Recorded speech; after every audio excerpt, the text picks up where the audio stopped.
আপনার মেয়ে আমাকে ভালোবাসে না। ভালোবাসি না? আপনি অন্য একজনকে ভালোবাসেন, তার নাম সুমন। আপনি আপনার বাবাকে আপনার বয়ফ্রেন্ডের কথা বলেননি? এই চলে নামো।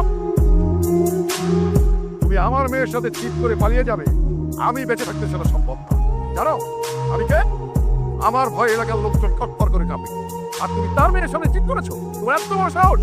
আঙ্কেল, আপনি কিছু বিষয় জানেন না। আপনার মেয়ে এই, একদম কথা বলবে না। আর একটা কথাও না।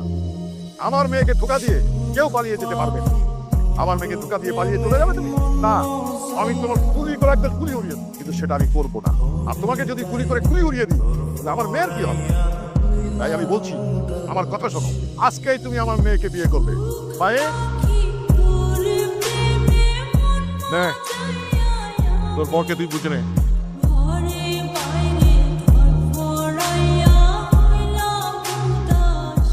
আঙ্কেল, একটা ভুল হচ্ছে। আপনার মেয়ে আমাকে ভালোবাসে না। ভালোবাসি না? আপনি বলেননি কেন যে আপনি আমাকে ভালোবাসেন না? আপনি অন্য একজনকে ভালোবাসেন, তার নাম সুমন। আপনি আপনার বাবাকে আপনার বয়ফ্রেন্ডের কথা বলেননি? বলতে চেয়েছিলাম কিন্তু বলতে পারিনি। কেন? আপনি যা চেয়েছিলেন তাই তো হয়েছে।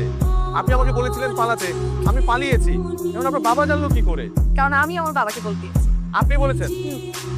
তাহলে সুমন ওর কি হবে? কি? আপনার বয়ফ্রেন্ড যার ছবি নিয়ে আপনি ঘুরে বেড়ান। আর সেই ছবিটা আমি গুগল থেকে ডাউনলোড করেছি। এই নামে কোনো বয়ফ্রেন্ডই আমার নেই। মানে আমার কোনো বয়ফ্রেন্ড ছিল না, এখনো নেই। হ্যাঁ? হ্যাঁ, আমি আসলে বিয়ের প্রতি ওরকম ইন্টারেস্ট। আমার ভয় লাগে।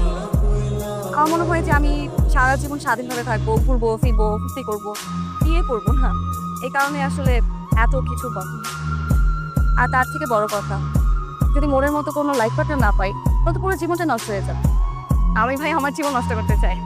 আপনার সাথে পরিচয় করার মনে হয়েছে আপনাকে তো ভালোবাসাই যায়। আর জীবনসঙ্গী হিসাবে এমন একটা মানুষকে তো মিস করতেই চাই না। তাই নির্দ্বিধায় বলতে পারি আমি আপনাকে ভালোবাসি।